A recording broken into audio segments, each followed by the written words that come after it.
Если у вас сзади какие-то лишние шумы, скрипы, как от этого избавиться? У нас есть там две пластинки, которые надо подтянуть. Откроем багажник. Вот эти вот болтики. Раз. Два. Третий у нас находится. Там болтики подтягиваете ключом на 13. О, они уже ослабли, кстати. Они почему-то прослабляются постоянно. Офигеть, слабо. И начинаются скрипы.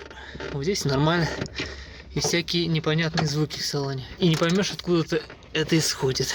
Может что-нибудь придумать, шайбы. Вообще, конечно, резьбу, герметик для резьбы бы туда засунуть.